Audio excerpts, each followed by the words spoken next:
유럽 방산의 심장부인 독일과 프랑스가 발칵 뒤집혔습니다.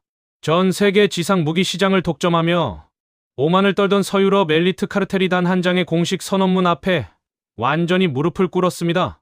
1,500억 유로, 우리 돈 무려 220조 원에 달하는 천문학적인 유럽연합 안보 기금의 빗장을 정밀 타격하며 유럽의 안방 한복판에 한국 기술 유전자를 지닌 거대한 전차 공급 기지가 공식적으로 박혔기 때문입니다.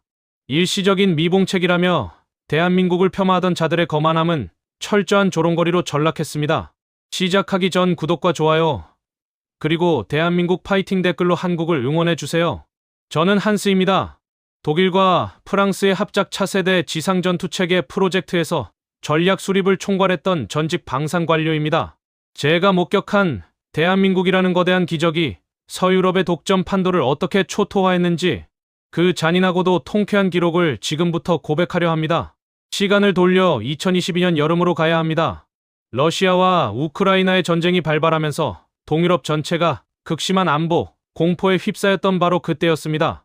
당장 국경을 맞댄 폴란드는 자국이 보유했던 노후 전차들을 우크라이나 최전선에 전량 지원하며 안보의 핵심인 기갑 전력의 심각한 공백을 맞이했습니다. 국가의 명줄이 끊어질지도 모르는 절박한 위기였습니다. 폴란드는 당연히 오랜 세월 서유럽 무기 시장을 독점하며 방산 종가라고 자부하던 우리 독일을 바라보았습니다. 우리에게 손을 내밀며 레오파르트 전차를 신속하게 공급해달라고 애원했습니다. 하지만 우리의 태도는 냉담했습니다. 수십 년 동안 고사해 있던 독일 국내 방산 공급 라인은 당장 움직일 수 없었습니다. 당장 줄 수 있는 전차가 없으니 몇 년을 기다리라는 고압적인 태도로 일관했습니다. 절망에 빠진 폴란드가 고개를 돌려 지구 반대편의 대한민국과 손을 잡고 4조 4,900억 원 상당의 K 전차 180대를 직수입하는 1차 실행 계약을 체결했을 때 베를린과 파리의 회의실 공기는 차가운 비웃음으로 가득 찼습니다. 우리는 코웃음을 쳤습니다. 아시아의 작은 나라가 만든 무기가 감히 유서 깊은 유럽 대륙의 표준을 대체할 수 있을 리 없다고 확신했습니다. 당시 나와 동료 관료들은 사석에서 한국산 무기를 대놓고 깎아내렸습니다. 한국산 무기는 한때의 유행이자 전쟁 공백을 메우기 위한 일시적인 미봉책에 불과할 뿐이다. 그들이 내세우는 건 오직 가격이 싸다는 것뿐. 유럽의 가혹한 전장 환경과 고도화된 기술 규격을 절대 만족시킬 수 없다. 이것이 우리가 공유하던 오만한 결론이었습니다. 독일과 프랑스의 방산 엘리트들은 한국의 방위산업을 철저히 장난감 취급했습니다. 수백 년의 철강 기술과 기갑 노하우를 가진 우리가 구축해 놓은 시장에 가성비 하나만으로 명함을 내미는 무모한 도전이라고 치부했습니다. 폴란드가 다급한 마음에 일시적으로 선택한 하책일 뿐이며 결국 군사 장비의 사후 관리와 부품 호환성 문제로 인해 얼마 못 가 고통을 겪고 다시 우리에게 와서 무릎을 꿇을 것이라 확신했습니다. 우리는 철저하게 우월감에 도취해 있었습니다. 그 우월감의 배경에는 아주 치명적이고 기형적인 무기가 숨겨져 있었습니다. 바로 기술의 종속이었습니다. 한국이 자랑하는 K2 흑표 전차는 뛰어난 성능을 가졌을지언정 핵심 중의 핵심인 파워패, 즉 정밀 변속기 기술만큼은 여전히 우리 독일의 랭크 4 제품에 의존하고 있었습니다. 심장이 반쪽짜리인 전차였습니다. 방산 시장에서 이것은 완벽한 노예 계약을 의미합니다.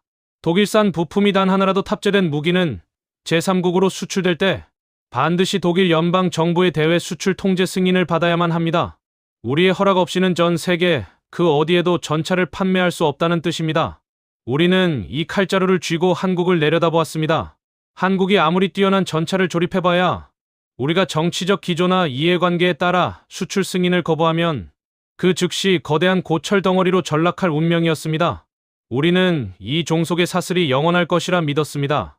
한국이 우리 기술의 그늘을 벗어나는 것은 100년이 걸려도 불가능하다고 확신했습니다. 피가 거꾸로 솟는 지독한 기술 종속의 덫이었습니다. 독일의 오만함과 무기는 철저히 결탁해 있었습니다. 우리는 폴란드 정부가 한국의 기술을 도입해 자국 영토 안에서 전차를 직접 생산하겠다는 장기 로드맵을 발표했을 때도 코방귀를 꼈습니다. 어차피 핵심 심장인 변속기를 독점하고 있는 것은 우리 독일이다. 우리가 엑스포트 라이선스, 즉 대외 수출 통제권이라는 칼자루를 쥐고 흔들면 너희는 꼼짝달싹도 하지 못한다. 이것이 서유럽 방산 엘리트들이 내린 결론이었습니다. 실제로 방산 시장의 생리는 냉혹합니다. 원천 기술이나 핵심 부품을 쥔 국가가 승인을 거부하면 아무리 수조 원짜리 계약을 체결했어도 그 무기는 단 한 발자국도 국경을 넘을 수 없습니다. 우리는 이 절대적인 권력을 무기로 한국과 폴란드를 동시에 압박했습니다. 한국이 아무리 뛰어난 차체와 포탑을 조립해봐도 결국 제3국으로의 확장이나 수출은 철저히 우리의 허락을 받아야만 가능한 시한부 독자 노선일 뿐이라고 굳게 믿었습니다. 이러한 양자 간의 갑질과 보이지 않는 핍박은 한국의 엔지니어들과 폴란드의 군 관계자들에게 말로 다 표현할 수 없는 참담함과 굴욕감을 안겨주었습니다. 수조 원의 대규모 국가 예산을 투입하면서도 핵심 부품의 공급권을 쥔 강대국의 눈치를 상시 보아야만 했습니다. 외교적 기조가 조금만 바뀌어도 부품 공급이 끊기거나 수출길이 영원히 막힐지 모른다는 불안감이 그들의 목을 죄어왔습니다. 실제로 서유럽 관료들이 거만한 태도로 기술 종속 조항을 들이밀며 압박할 때마다 한국 측 방산 대표들의 속은 까맣게 타들어갔습니다. 거대한 방산 카르텔의 숲에서 약소국이 느껴야 했던 한계는 지독할 정도로 처절했습니다. 우리의 시선에서 한국은 그저 기술을 빌려 쓰는 하청 기지에 불과했습니다. 하지만 우리는 대한민국이라는 나라가 가진 독종 같은 집념을 완전히 오판하고 있었습니다. 그들은 무시당하고 억압받을 때 낙담하여 주저앉는 민족이 아니었습니다. 도리어 이가 갈리는 참담한 굴욕을 자체 기술 자립이라는 무서운 불꽃으로 승화시키는 무서운 존재들이었습니다. 독일의 수출 통제권이라는 잔인한 사슬에 평생 묶여 무기노예로 사느니 차라리 밤을 새우고 뼈를 깎아서라도 아예 독자적인 심장을 창조하겠다는 무모한 사투를 시작한 것입니다. 대한민국의 방산기지에서는 불이 꺼지지 않는 연구가 수년 동안 이어졌습니다. 영하 수십 도의 혹한기 테스트 현장에서 수백 번의 변속기 파열과 설계 오류를 정면으로 마주하면서도 한국의 엔지니어들은 포기라는 단어를 지워버렸습니다. 새벽 3시 퉁퉁 부은 눈으로 컵라면을 삼키며 도면을 수정하던 그들의 피땀 어린 사투는 서유럽의 안락한 연구소에서 고가 정책에 안주하던 우리 눈에는 전혀 보이지 않는 거대한 폭풍이 되어 밑바닥에서부터 무서운 속도로 자라나고 있었습니다. 우리가 간과했던 것은 한국의 집념뿐만이 아니었습니다. 우리 서유럽 동맹 내부의 고질적인 부패와 무능이 스스로의 발목을 잡으리라고는 꿈에도 생각지 못했습니다. 유럽 지상방위 산업의 통합을 상징하며 우리가 전 세계에 대대적으로 선전했던 독일 프랑스 합작 차세대 지상전투체계 일명 MGCS 프로젝트가 내부의 추악한 주도권 싸움으로 인해 완전히 파국을 맞이한 것입니다. 양국의 방산 대기업들은 주도권을 잡기 위해 한치의 양보도 없는 진흙탕 싸움을 벌였습니다. 기술 규격 하나를 정하는 데만 수년의 세월이 무의미하게 흘러갔습니다. 프랑스 국방부가 하원 청문회에서 독일이 독자적으로 레오파르트 3 개발에 착수한 배신 행위를 두고 정면으로 분노를 쏟아내며 동맹은 돌이킬 수 없는 강을 건넜습니다. 이 기술적 갈등의 실체는 유치할 정도로 심각했습니다. 독일의 라인메탈은 자신들이 자체 개발한 130mm 활강포를 차세대 전차의 표준 무장으로 채택해야 한다고 우겼고, 프랑스 측은 KNDS 프랑스가 설계한 120mm 및 140mm 가변형 아스칼론 포 체계를 고집하며 평행선을 달렸습니다. 회의실의 공기는 매번 차갑게 얼어붙었고 누구도 양보하지 않았습니다. 결과는 참혹했습니다. 당초 2030년대 중반까지 배치를 완료하겠다던 우리의 장담은 새빨간 거짓말이 되었습니다. MGCS의 인도 일정은 최소 10년 이상 연기되어 2040년에서 2045년 이후로 무기한 밀려났습니다. 서유럽의 방산 리더십의 거대한 암흑기가 도래하는 순간이었습니다. 이것은 프랑스에게 사형 선고나 다름없었습니다. 프랑스가 현재 운영 중인 주력 전차 르클레르의 실질 수명 주기는 2038년을 기점으로 완전히 종료됩니다. 전차가 늙어 죽어가는데 차세대 전차는 2045년에나 나온다는 정체불명의 일정표를 받아든 것입니다. 러시아의 위협을 머리에 이고 사는 동유럽 국가들 입장에서는 우리 서유럽의 붕괴하는 동맹을 믿고 기다리는 것이야말로 자살 행위나 다름없었습니다. 당장 전장에 투입할 전차가 필요한데 서유럽의 종가들은 제 살 깎아먹기 싸움으로 단 한 대의 전차도 제때 만들어주지 못하는 무능을 노출했습니다. 이 틈을 타 우리는 급한 대로 독일의 대표 주력 전차인 레오파르트 EA8을 내세워 동유럽 시장의 공백을 메우려 분주히 움직였습니다. 하지만 이미 고사해버린 공급망이 발목을 잡았습니다. 크로아티아가 44대의 레오파르트 EA8을 조달하기 위해 서명한 계약서의 규모를 보고 전 세계 방산업계는 경악을 금치 못했습니다. 계약 금액이 무려 14억 8천만 유로에 육박했습니다. 전차 한 대당 단가가 우리 돈으로 수백억 원을 호가하는 상상 초월의 폭등이 일어난 것입니다. 게다가 지금 주문을 넣어도 우리 공장의 생산 속도가 너무나 둔화되어 실제 기갑 부대가 전차를 인수할 수 있는 시점은 빨라야 2028년에서 2030년에 걸쳐 분산되어 있었습니다. 비싸고 느렸습니다. 이것이 우리가 직면한 붕괴의 서막이었습니다. 서유럽이 가격 폭등과 공급망 지연이라는 치명적인 늪에 빠져 허우적거릴 때 지구 반대편의 대한민국은 무서운 속도로 우리가 쳐놓은 덫을 깨부수고 있었습니다. 우리가 무기 수출의 절대적인 통제권이라 믿었던 파워팩의 종속이 단숨에 박살난 것입니다. 한국은 이미 튀르키예의 차기 주력 전차 알타이 사업을 통해 HD 현대인프라 코어의 1500마력급 디젤 엔진과 SNT 다이내믹스의 자동 변속 장치를 완벽하게 결합한 100% 국산 파워팩의 조화를 완성해냈습니다.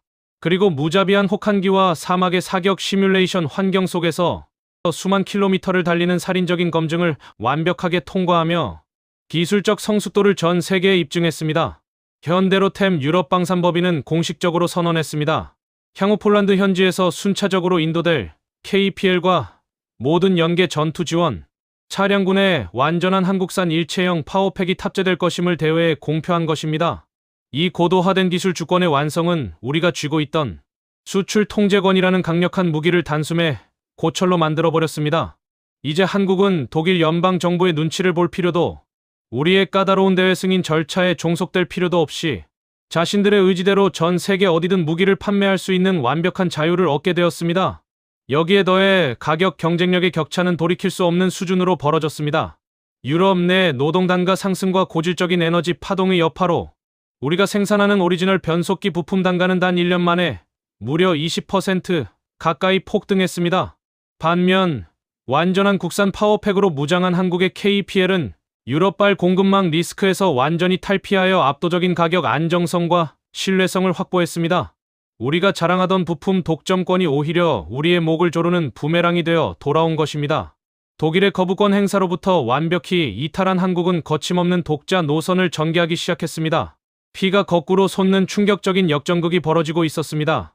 우리가 세운 마지막 바리케이드마저 허무하게 허물어지기 시작했습니다. 불안감에 휩싸인 유럽연합 집행위원회는 비유럽 국가 무기체계의 영내 침투를 철저히 차단하고 서유럽 자국의 방위 산업 생태계를 보존하기 위해 치밀한 제도적 진입 장벽을 세웠습니다. 러시아의 위협에 직면한 회원국들의 신속한 무기 조달을 지원한다는 명목을 내세워 총 1,500억 유로, 우리 돈 무려 220조 원 규모의 장기저리 대출 재원인 SAFE 프로그램을 발족하면서 아주 독소적인 규정을 그 이면에 은밀하게 삽입한 것입니다. 유럽 이외의 역의 부품 비율이 전체 완성 무기 가치 기준 35%를 초과하면 이 천문학적인 안보 기금을 단 한 푼도 지원받을 수 없도록 강제한 장벽이었습니다. 이 교묘한 규정에 따르면 조달하는 무기 가치의 65% 이상은 반드시 유럽연합 가입국 영내에서 제조된 제품과 노동력으로 충당되어야 했습니다. 게다가 폴란드 국내 금융 규정상 배정된 예산의 89%는 자국 내 제조 산업 기반에 의무적으로 재투자되어 고용을 유발해야만 했습니다. 한국에서 직접 생산한 K 전차를 완성품 상태로 유럽에 단순 수출하는 방식으로는 이 거대한 금융 장벽을 도저히 넘을 수 없었습니다. 자금 조달 단계에서 원천 차단하여 한국산 무기를 유럽 시장에서 철저히 고립시키려는 우리 서유럽의 치밀하고 잔인한 수수께끼였습니다. 우리는 이 쇠말뚝 앞에서는 한국도 별 수 없이 무릎을 꿇을 것이라 확신하며 안도했습니다. 하지만 현대로템과 폴란드 국방부가 연합하여 구상한 폴란드 우회 전략은 우리의 정수리를 사정없이 후려치는 신의 한 수였습니다. 그들은 정면 충돌 대신 우리가 세운 보호주의 장벽의 내부로 유유히 걸어 들어오는 영리한 방법을 선택했습니다. 한국의 기술진이 폴란드 부마르와벤디 공장으로 설계 도면과 첨단 생산 설비를 통째로 이전하여 현지 양산을 구체화하는 순간 전차의 조립 공정 공임과 수많은 기계, 요소 부품들이 유럽 내부에서 부가가치를 발생시키는 구조로 완벽하게 치환되었습니다. 우리가 공들여 만든 빗장이 스스로 풀리는 순간이었습니다. 회의실 테이블에 앉아 이 보고를 전해들은 우리 독일 관료들의 얼굴은 순식간에 흙빛으로 변했습니다. 거대한 반전의 서막이 완전히 열린 것입니다. 독일과 프랑스가 자랑하던 견고한 보호주의 성벽 내부로 한국의 기술력이 합법적으로 침투하기 시작하자 우리가 그토록 호언장담했던 서유럽의 전술적 헤게모니는 밑바닥부터 처참하게 쪼개지기 시작했습니다. 가장 먼저 파국을 맞이한 것은 유럽 지상 방위 산업의 통합을 상징하던 독일과 프랑스의 합작, 차세대 지상 전투 체계, 일명 MGCS 프로젝트였습니다. 우리는 전 세계를 향해 서유럽의 기술력을 하나로 모아 누구도 넘볼 수 없는 최강의 4세대 전차를 만들겠다고 대대적으로 선전해 왔습니다. 하지만 그 거창한 선언의 이면은 추악한 기술적 이속, 다툼과 지분 경쟁으로 가득 찬 진흙탕 싸움판에 불과했습니다. 프랑스와 독일의 방산 대기업들은 주도권을 쥐기 위해 단 한 치의 양보도 없이 팽팽하게 대립했습니다. 회의실의 공기는 매번 차갑게 얼어붙었고 수년 동안 아무런 결론도 내지 못한 채 예산만 낭비하는 무능의 극치를 보여주었습니다. 이들이 벌인 갈등의 실체는 방산 종가라는 자존심이 무색할 정도로 이기적인 밥그릇 싸움이었습니다. 독일의 라인메탈은 자신들이 독자적으로 개발한 130mm 활강포를 차세대 전차의 표준 무장으로 무조건 채택해야 한다고 고집을 부렸습니다.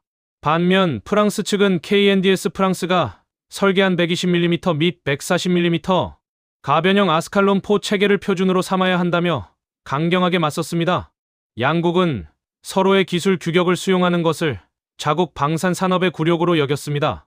단 하나의 주포 규격조차 통합하지 못하고 평행선을 달리는 사이 유럽의 안보 지형은 최악의 위기로 치닫고 있었습니다.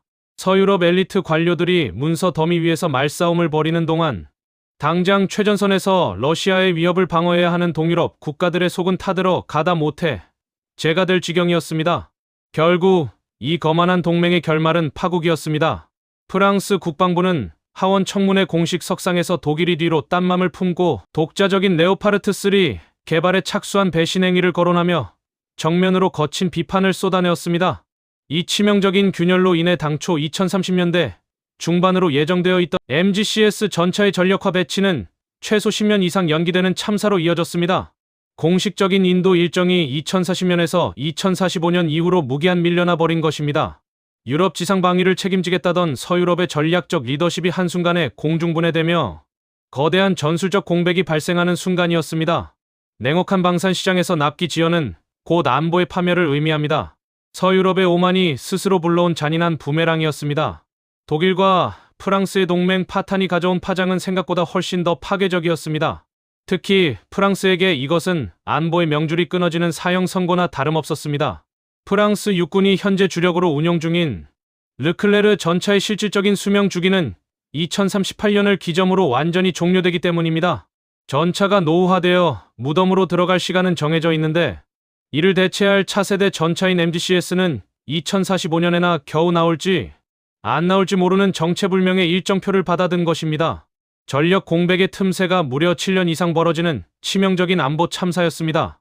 러시아의 실존적인 위협을 국경 바로 앞에서 마주하고 있는 동유럽 국가들 입장에서는 서유럽 종가들의 이 추악한 제 살 깎아먹기 싸움을 믿고 기다리는 것이야말로 국가의 명운을 도박판에 던지는 자살 행위와 같았습니다. 당장 전장에 투입할 전차가 필요한 그들에게 서유럽은 철저한 배신감을 안겼습니다. 우리는 이 무서운 안보 공백과 리더십 붕괴를 메우기 위해 독일의 간판 주력 전차인 레오파르트 EA8을 급히 전면에 내세웠습니다. 유럽 시장을 통째로 다시 독점하겠다는 속셈이었습니다. 하지만 이미 수십 년간 고사해 있던 독일 국내 방산 공급 라인의 처참한 생산 속도가 발목을 잡았습니다. 공급망은 완전히 지연되었고 부품 단가는 통제불능 수준으로 치솟았습니다. 크로아티아가 단 44대 군비 조달을 위해 서명한 레오파르트 EA8 계약서의 최종 숫자를 보고 전 세계 방산업계는 경악을 금치 못했습니다. 계약 규모가 무려 14억 8천만 유로에 육박한 것입니다. 전차 한 대당 단가가 우리 돈으로 수백억 원을 가볍게 호가하는 상상 초월의 폭리가 벌어지고 있었습니다. 더욱 절망적인 것은 돈을 준다고 해도 당장 살 수 없다는 사실이었습니다. 현재 시점에서 레오파르트 EA8의 주문 계약을 전격 체결하더라도 실제 기갑 부대가 완제품 전차를 인도받아 배치할 수 있는 시점은 빨라야 2028년에서 2030년에 걸쳐 길게 분산되어 있었습니다. 너무나 비쌌고 너무나 느려 터졌습니다. 이것이 오랜 세월 유럽을 호령하던 서유럽 방산의 민낯이었습니다. 서유럽이 가격 폭등과 공급망 마비라는 치명적인 진흙탕에 빠져 허우적거리는 사이 우리가 일시적인 미봉책이라며 무시했던 대한민국은 이 거대한 리더십, 공백 상태를 무서운 속도로 파고들며 전 유럽의 기갑, 전술 표준을 정밀 타격할 준비를 완벽하게 끝마치고 있었습니다. 서유럽이 가격 폭등과 공급망 지연이라는 치명적인 늪에 빠져 허우적거릴 때 지구 반대편의 대한민국은 무서운 속도로 우리가 채워놓은 사슬을 깨부수고 있었습니다. 우리가 무기 수출의 절대적인 통제권이자 영원한 갑질의 무기라 믿었던 파워팩의 종속을 단숨에 박살내버린 것입니다. 사실 한국은 오랫동안 뛰어난 전차 차체와 화력 제어 시스템을 개발하고도 핵심 심장인 변속기 기술만큼은 성능 검증과 신뢰성을 이유로 우리 독일 랭크사의 제품에 철저히 기댈 수밖에 없었습니다. 우리는 그것을 약점으로 잡고 흔들었습니다. 우리의 대외 수출 통제 승인이 없으면 한국은 전 세계 그 어떤 나라에도 K2 전차를 완성품 형태로 마음대로 팔 수 없는 기술적 노예 상태였습니다. 우리는 이 우위가 영원할 것이라 장담했습니다. 아시아의 신흥 방산국이 수십 년의 정밀, 철강 노하우가 집약된 기계공학에 꽂힌 변속기를 독자 개발하는 것은 불가능하다고 치부했습니다. 하지만 대한민국은 우리의 오만한 예상을 완전히 뒤엎었습니다. 그들은 독일 연방 정부의 거부권 행사로부터 완벽하게 탈피하기 위해 상상을 초월하는 피나는 자체 개발에 돌입했습니다. 그리고 마침내 튀르키예의 차기 주력 전차 알타이 사업을 전격적으로 공략했습니다. 한국의 HD 현대인프라코어가 개발한 1500마력급 고성능 디젤 전용 엔진에 S&T 다이내믹스가 독자적인 설계로 완성해낸 정밀 자동 변속 장치를 완벽하게 결합했습니다. 이로써 심장부터 혈관까지 오직 대한민국 자체 기술로만 구동되는 100% 완전 국산 일체형 파워팩의 조화를 마침내 세상에 증명해 보였습니다. 이것은 단순히 부품 하나를 바꾼 수준의 변화가 아니었습니다. 서유럽이 수십 년간 굳건하게 유지해오던 방산 카르텔의 독점적 제재 권한을 뿌리째 흔들어 무력화시키는 거대한 기술적 독립 선언이었습니다. 이 국산 파워팩의 성능은 냉혹한 실전 환경 검증을 통해 그 성숙도를 완벽하게 입증했습니다. 튀르키예 현지에서 진행된 무자비한 혹한기 주행 테스트와 혹독한 전투 시뮬레이션 환경 속에서 수만 킬로미터를 단 한치의 오차도 없이 내달리며 압도적인 신뢰성을 보여주었습니다. 현대로템 유럽방산법인은 언론과의 심층 인터뷰를 통해 향후 폴란드 현지 생산 공장에서 순차적으로 출하될 KPL 및 모든 연계 전투 지원 차량군에 완전한 한국산 일체형 파워팩이 탑재될 것임을 공식적으로 선언했습니다. 보고서를 받아든 베를린의 방산 관료들은 경악을 금치 못했습니다. 우리가 쥐고 있던 가장 강력한 무기인 수출 통제권이 단 한순간에 아무짝에도 쓸모없는 종이 조각으로 전락해버린 것입니다. 한국은 마침내 그 어떤 강대국의 간섭도 받지 않고 전 세계 영토를 향해 독자적인 비즈니스를 전개할 수 있는 완벽한 자유의 몸이 되었습니다. 이 같은 대한민국 자체 기술 주권의 완성은 단순히 정치적, 군사적 자율권을 획득한 것에 그치지 않았습니다. 냉혹한 방산 시장의 생리 안에서 이는 서유럽 무기 체계를 완벽하게 무너뜨리는 압도적인 가격 경쟁력의 강화로 고스란히 증명되었습니다. 최근 유럽 대륙은 고질적인 역내 노동 단가의 무서운 상승과 함께 끊이지 않는 에너지 파동의 여파로 제조업 전반이 극심한 인플레이션 몸살을 앓고 있었습니다. 이로 인해 우리가 생산하여 공급하던 오리지널 독일산 변속기 및 정밀 기계 부품 단가는 단 1년 만에 무려 20% 가까이 폭등하는 초유의 사태를 맞이했습니다. 안 그래도 비싼 유럽산 무기의 가격이 통제불능 수준으로 치솟아 버린 것입니다. 반면 완전한 국산 파워팩으로 무장한 한국의 KPL 전차는 서유럽발 공급망 리스크와 부품 조달, 가격 폭등의 늪에서 완전히 탈피해 있었습니다. 모든 정밀 부품의 공급 체인이 대한민국 국내에 안정적으로 구축되어 있었기 때문입니다. 덕분에 한국은 전 세계적인 자재 파동 속에서도 독보적인 가격 안정성과 생산, 신뢰성을 동시에 획득하게 되었습니다. 우리가 자랑하며 움켜쥐고 있던 부품 독점권이 도리어 우리 유럽 방산 기업들의 발목을 잡고 목을 죄어오는 잔인한 부메랑이 되어 돌아온 것입니다. 독일의 거부권 행사와 승인 절차로부터 완벽하게 이탈한 한국은 이제 가격마저 아득하게 앞서 나가며 전 유럽을 향한 공격적인 독자 비즈니스 노선을 전개하기 시작했습니다. 이 변속기 국산화의 성공이 가져온 파장은 베를린과 파리의 방산 엘리트들에게 지독한 수치심과 공포를 안겨주었습니다.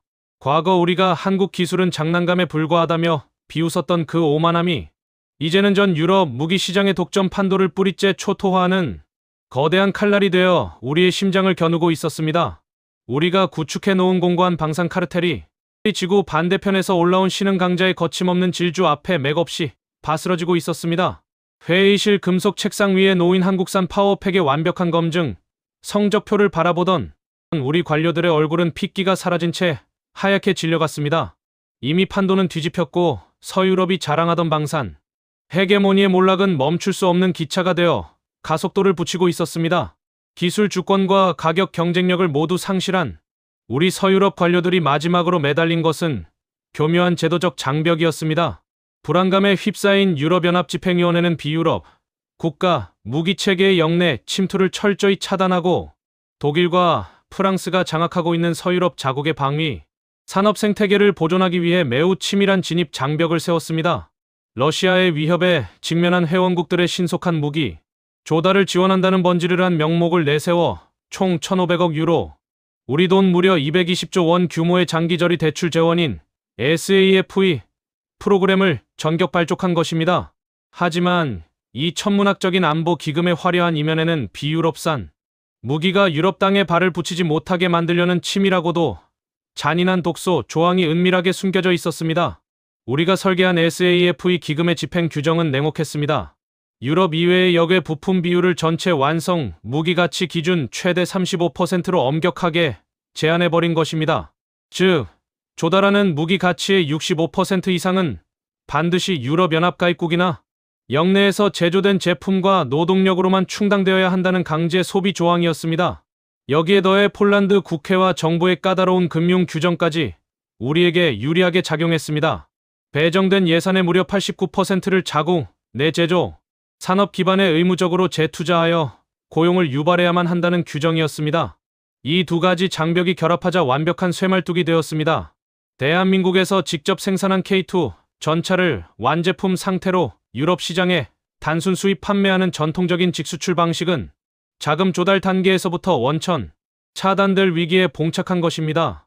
우리는 이 거대한 장벽 앞에서는 한국도 결국 무릎을 꿇을 것이라 확신했습니다. 천문학적인 자금줄을 쥐고 흔들면 아무리 가성비가 뛰어난 K2 전차라 할지라도 유럽 시장에서 철저하게 고립되어 고사할 수밖에 없다고 믿었습니다. 베를린과 파리의 관료들은 회의실에 모여 이 완벽한 규제 지형을 바라보며 승리의 미소를 지었습니다.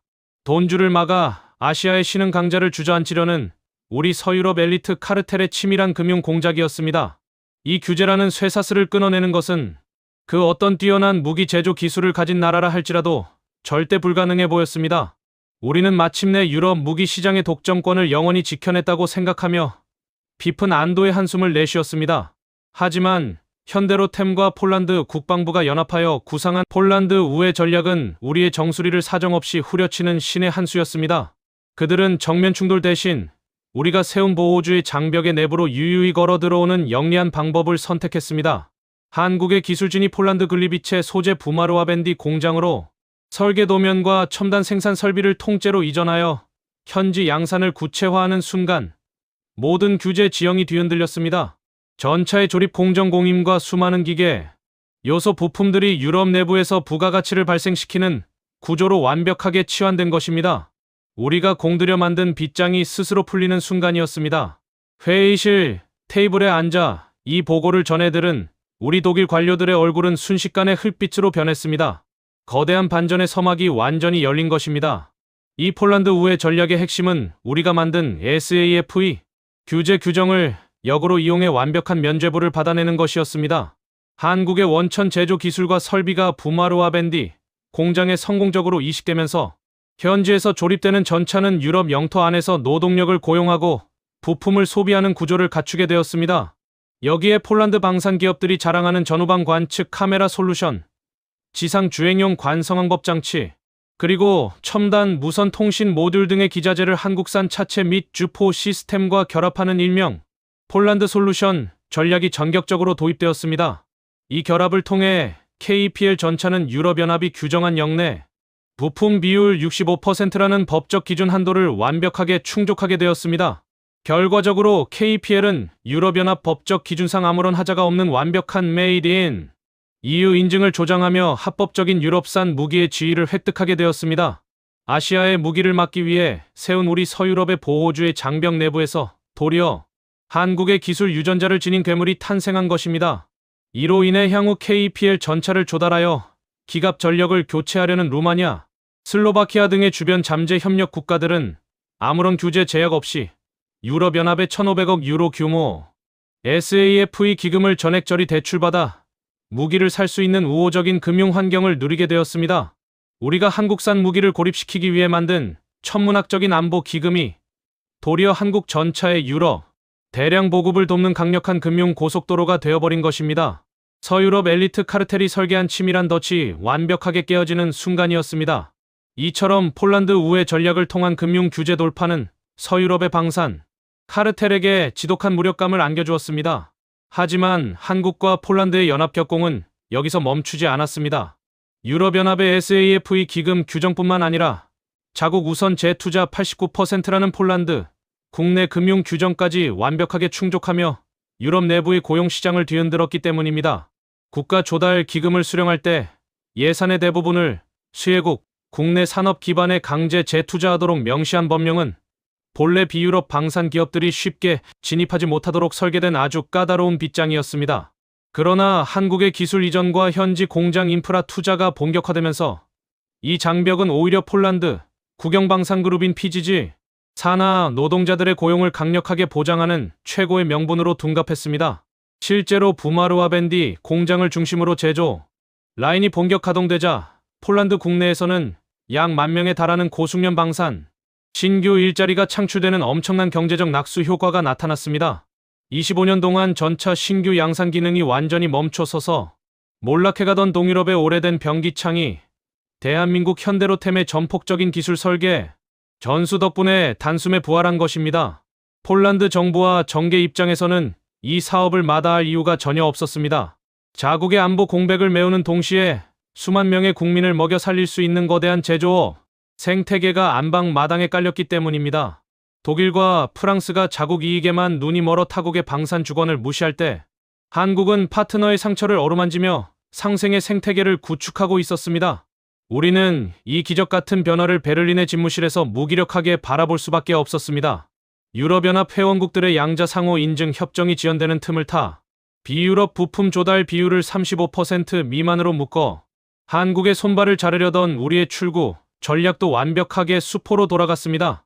현지 제조 라인에 과감하게 투자하여 스스로 유럽 내부의 제조사로 변신해버린 한국의 영리한 기동성 앞에서는 우리가 고안해낸 그 어떤 고도화된 규제, 리스크도 조기에 전격 돌파당할 뿐이었습니다.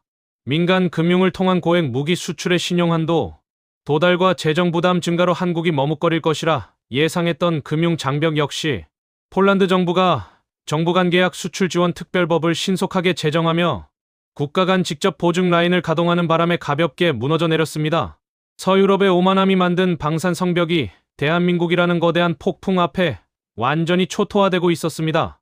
폴란드가 이 같은 배수진에 가까운 역공을 선택하게 된 배경에는 방산 제조, 산업의 연속성과 상업적 생존력에 대한 매우 냉정하고 정밀한 경제적 계산이 존재했습니다. 국가가 유일한 구매자 역할을 담당하는 방산 시장의 구조적 특성상 초기 계획된 폴란드 군의 자체 주문 물량이 모두 소진된 이후 추가적인 대외 수요를 확보하지 못하면 수천억 원의 예산을 들여 전격적으로 구축한 고성능 설비와 엔지니어링 인프라가 유효화될 수밖에 없습니다.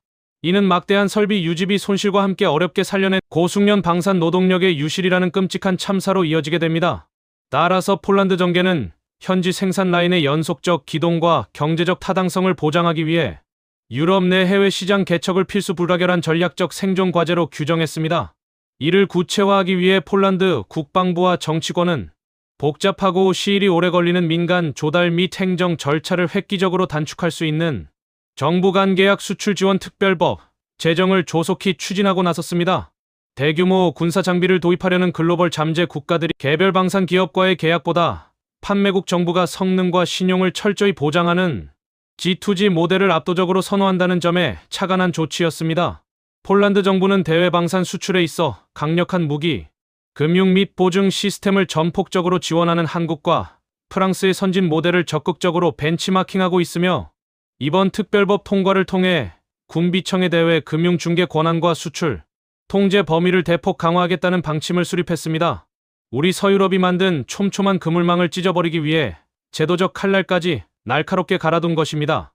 이러한 산업복원 움직임은 쇠락했던 동유럽 병기창의 화려한 부활이자 서유럽 방산, 독점 카르텔의 파멸을 상징했습니다. KPL 전차의 현지 생산이 최종 확정된 글리비체 소재 부마르와 밴디 공장은 과거 냉전 시기 연간 250대에 달하는 T-72 전차를 생산하던 전통의 기갑기지였습니다. 하지만 2009년 PT-91M 트바르디 전차의 마지막 납품을 끝으로 약 25년 동안 전차 신규 양산 제조 기능이 완벽하게 멈춰 서 있었습니다. 녹슬어가던 공장의 대한민국 현대로템의 전폭적인 기술 이전과 설계 전수가 바탕이 되어 활성화되는 이번 사업은 단순히 무기를 수입해 조립하는 수준을 넘어섰습니다. 몰락해가던 폴란드 지상 방산 생태계를 4세대 수준의 첨단 군사 강국으로 수평 이동시키는 세대적 도약을 의미했습니다. 회의실 테이블에 엎드려 이 보고서를 읽던 내 머릿속에는 오직 완패라는 단어만이 맴돌 뿐이었습니다. 상황이 이쯤 되자 동유럽 무기 시장의 판도는 완전히 우리 서유럽 엘리트들의 통제 범위를 벗어나기 시작했습니다. 우리가 한때의 유행이라며 조롱하고 무시했던 대한민국의 무기체계의 플랫폼은 어느새 유럽 대륙의 중심부에서 가장 강력한 주류 표준으로 무섭게 뿌리내리고 있었습니다. 2022년 8월에 체결된 1차 실행계약은 그저 시작에 불과했습니다. 당시 한국이 KGF 완제품 180대를 직수입 형태로 신속하게 인도 완료하며 러시아 우크라이나 전쟁 직후 발생한 기갑 전력 공백을 완벽하게 해소해냈을 때만 해도 우리는 일시적인 현상이라며 스스로를 위로했습니다. 하지만 2025년 8월에 체결된 2차 실행계약의 세부 명세서가 베를린 국방부 집무실 테이블 위에 올라왔을 때 우리 관료들이 느낀 감정은 전율을 넘어선 지독한 공포였습니다.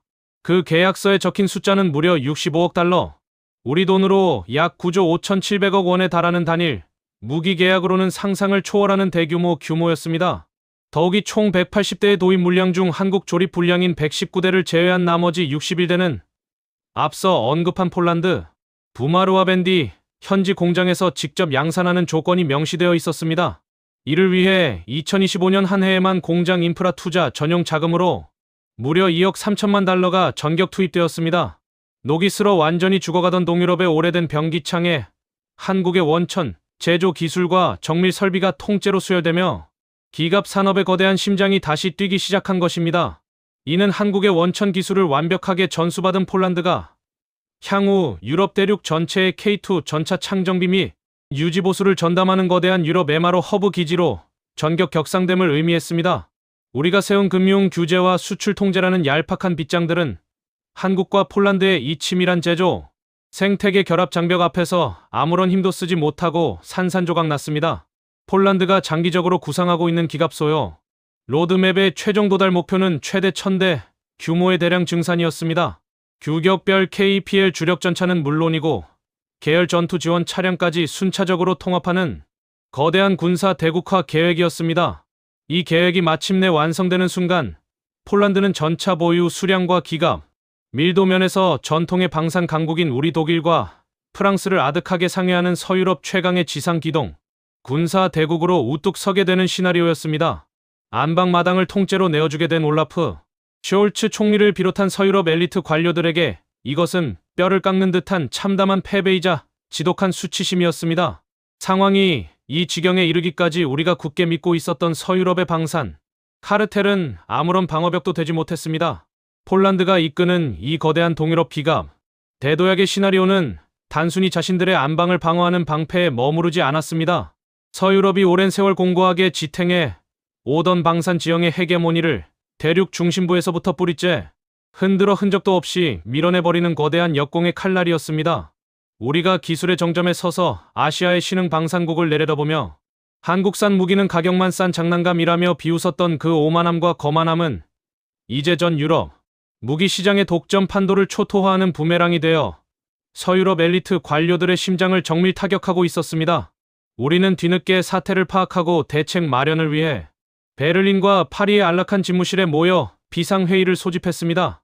차가운 금속 책상 위에는 한국과 폴란드가 합작으로 완성해낸 KPL 전차의 압도적인 생산, 성적표와 물류 로드맵이 놓여 있었습니다. 보고서를 읽어 내려가는 우리 관료들의 얼굴은 핏기가 사라진 채 하얗게 질려갔습니다. 식은땀이 등골을 타고 차갑게 흘러내렸습니다. 우리가 자랑하던 부품 독점권과 까다로운 규제 장벽이 도려 우리 서유럽 방산, 기업들의 손발을 묶는 족쇄가 되어버린 현실 앞에서 지독한 수치심과 무력감이 온몸을 엄습했습니다. 이미 판도는 완벽하게 뒤집혔고 우리가 지켜내려 했던 고압적인 방산, 독점 카르텔의 몰락은 그 누구도 막을 수 없는 거대한 역사의 가속도를 붙이고 있었습니다. 과거 우리가 100년이 걸려도 우리 기술의 그늘을 벗어나는 것은 불가능하다고 장담했던 대한민국의 방산, 벨트는 이제 서유럽의 안방, 한복판에 거대한 기술적 주권의 깃발을 꽂아 넣었습니다. 전 유럽 대륙의 지상기동군사, 조달 표준을 완전히 바꾸는 세기적인 이정표가 우리의 눈앞에서 현실로 당당하게 안착하고 있었습니다. 단 한 대의 전차도 제때 인도하지 못하는 우리의 무능과 대비되는 한국 방산의 압도적인 납기, 신뢰성과 상생의 생태계 구축은 유럽 회원국들의 마음을 완전히 사로잡았습니다. 거대한 반전의 전개 단계가 완벽하게 마무리되는 순간이었습니다. 이제 서유럽 엘리트들이 마주해야 할 결말은 대한민국이 이룩한 위대한 기적 앞에 완전히 패배를 인정하고 고개를 숙이는 일뿐이었습니다. 우리가 세운 모든 바리케이드가 무너지자 마침내 전 대륙의 시선이 폴란드 글리비체에 위치한 부마르와 밴디 공장으로 일제히 쏠리기 시작했습니다. 서유럽의 방산 엘리트들은 25년 동안 전차 신규 양산 기능이 완전히 멈춰 서 있던 이 녹슨 유령 공장이 다시 가동될 리가 없다고 장담해 왔습니다. 냉전 시기 T-72 전차를 조립하던 낡은 기계 시설 위로 한국 현대로템의 전폭적인 기술 이전과 정밀 설계 도면이 통째로 이식되기 시작했을 때도 우리는 그저 무모한 조립 하청 공장에 불과할 것이라며 코방귀를 꼈습니다. 하지만 그것은 무서운 착각이었습니다. 대한민국의 엔지니어들은 단순히 무기 부품을 조립하는 법을 가르치러 온 것이 아니었습니다. 그들은 무너져가던 폴란드의 지상 방산 생태계 전체를 4세대 수준의 첨단 군사 강국으로 완전히 수평, 이동시키는 위대한 기술 전술을 조용히 진행하고 있었습니다. 마침내 베를린 국방부 집무실 차가운 금속 책상 위에 2차 실행 계약의 구체적인 명세서가 떨어졌을 때 우리 관료들은 비명을 질렀습니다. 총 계약 규모 65억 달러, 우리 돈으로 약 9조 5,700억 원에 달하는 천문학적인 단일 규모였습니다. 도입이 예정된 총 180대의 전차 물량 중 부마르 현지 생산 라인에서 직접 양산되는 수량은 61대로 확정되어 있었습니다. 이를 실현하기 위해 폴란드 국영방산그룹 PGG에 부마르와 밴디 설비 증설에만 무려 2억 3천만 달러의 거액이 전격 투자되었습니다. 공장의 낡은 굴뚝에서 거대한 검은 연기가 뿜어져 나오고 용접 불꽃이 사방으로 튀며 기갑 산업의 거대한 심장이 다시 세차게 뛰기 시작했습니다. 25년의 긴 침묵을 깨고 대한민국 기술, 유전자를 수혈받은 동유럽의 병기창이 화려하게 부활하는 역사적인 절정의 순간이었습니다. 우리를 더욱 절망하게 만든 것은 냉혹한 경제적 성적표였습니다. 완벽하게 국산화된 파워팩을 장착하고 폴란드 솔루션 부품까지 유기적으로 결합해낸 KPL 플랫폼의 대당 도입. 가격 수준은 1,500만 달러에서 1,800만 달러 이하로 완벽하게 형성되어 있었습니다. 이는 우리 독일이 자랑하는 레오파르트 EA8 시스템의 대당 도입가인 2,000만에서 2,900만 유로와 비교하면 가히 절반에 가까운 초월적인 가격 경쟁력이었습니다. 돈을 준다고 해도 공급망 마비로 인해 실제 기갑 부대가 전차를 인수하기까지 최소 4년에서 6년 이상 걸리는 우리의 병목 현상과 달리 한국은 계약 체결과 동시에 부마르 거점과 유기적으로 연동하여 즉각 초도 양산 배치를 개시하는 무서운 납기 능력을 보여주었습니다. 속도와 가격, 신뢰성 모든 지표에서 서유럽의 자존심은 짓밟히고 있었습니다. 우리가 더욱 경악을 금치 못했던 것은 대한민국 기술진이 설계한 차세대 KPL 플랫폼의 세부 스펙 문서가 전격적으로 공개되었을 때였습니다.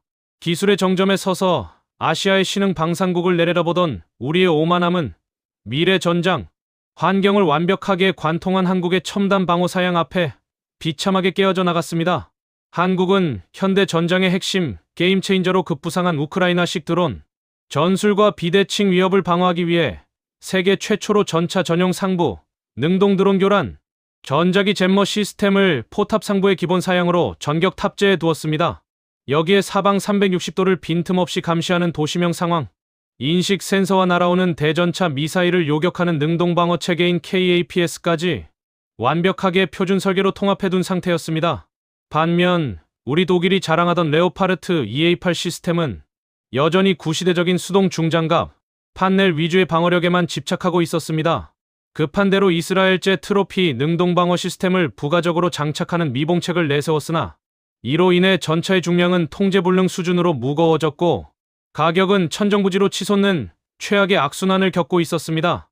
미래의 전장이 어떻게 흘러가는지 전혀 예측하지 못한 채 과거의 영광에만 취해 있던 서유럽 기갑 산업의 비참한 민낯이었습니다. 중장갑의 두께와 사격 간접 통제력에만 집착하며 비대하게 덩치만 키우던 우리의 플랫폼을 한국은 생존 능력이라는 가장 진화된 기술적 지표로 명백히 압도해버린 것입니다. 이뿐만이 아니었습니다.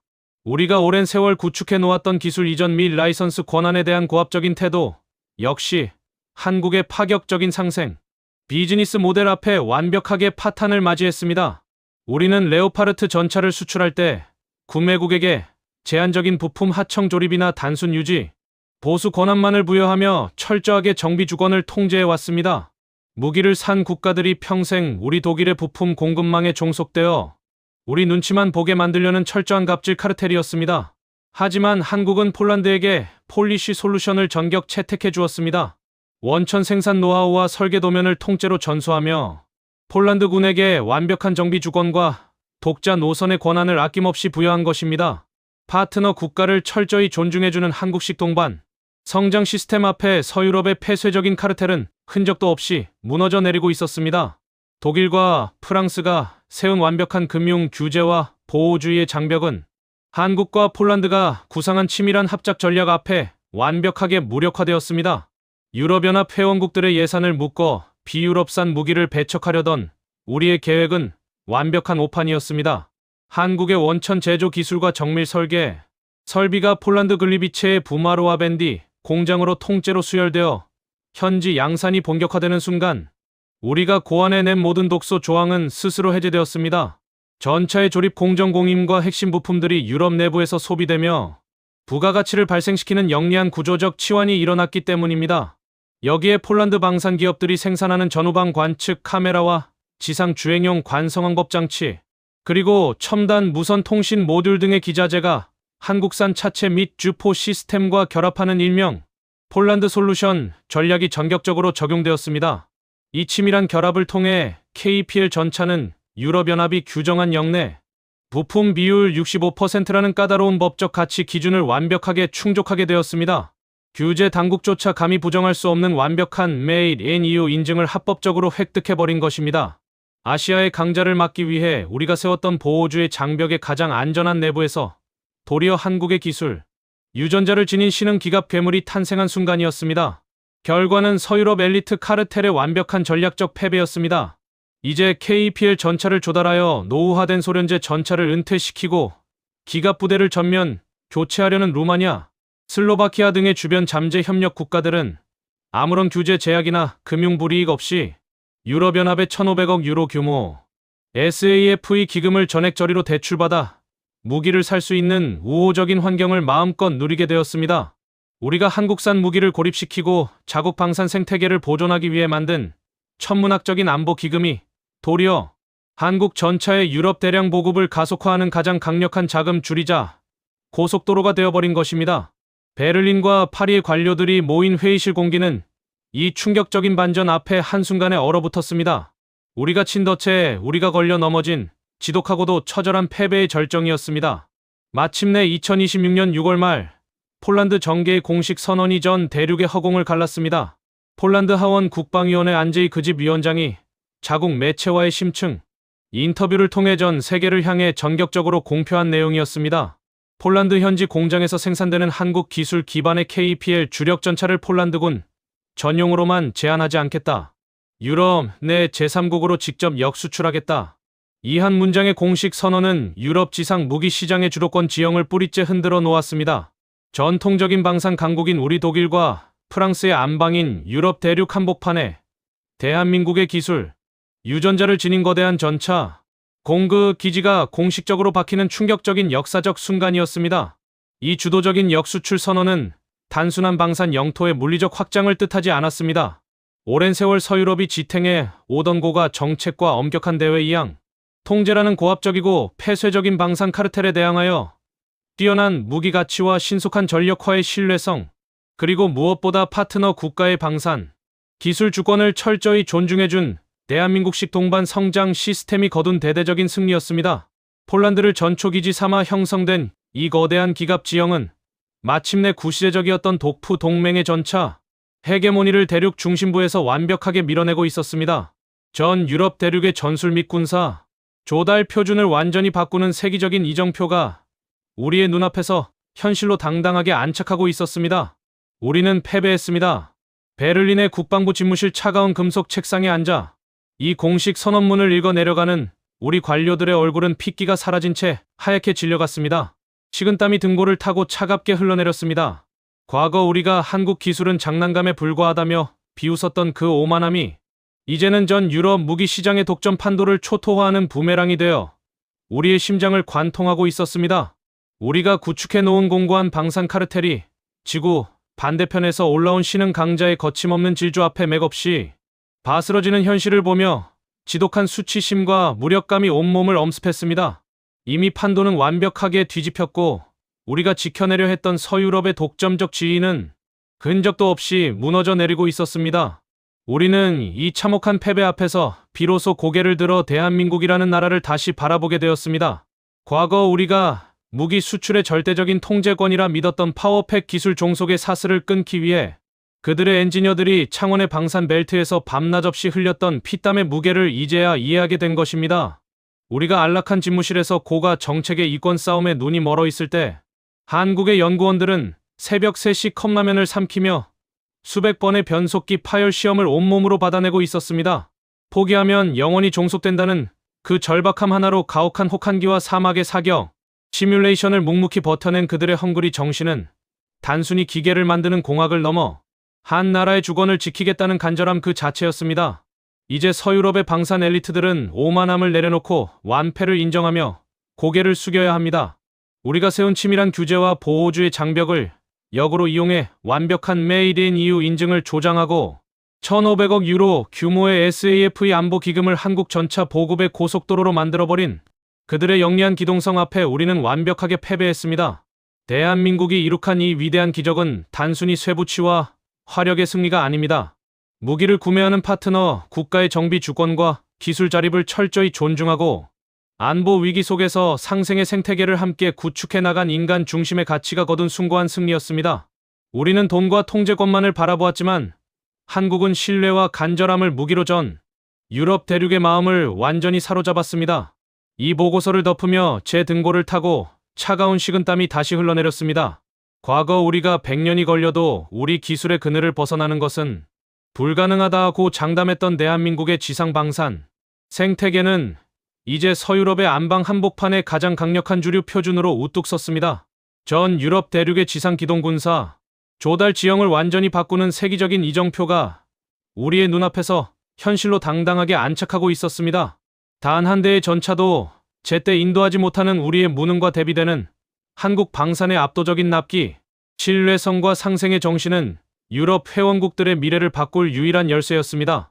거대한 역전극의 결말이 대한민국이라는 위대한 이름 앞에 완벽하게 완성되고 있었습니다. 우리가 만든 살상용 기계와 통제권의 사슬은 결국 대한민국이 이룩한 위대한 신뢰의 장벽 앞에 완벽하게 무너져 내렸습니다.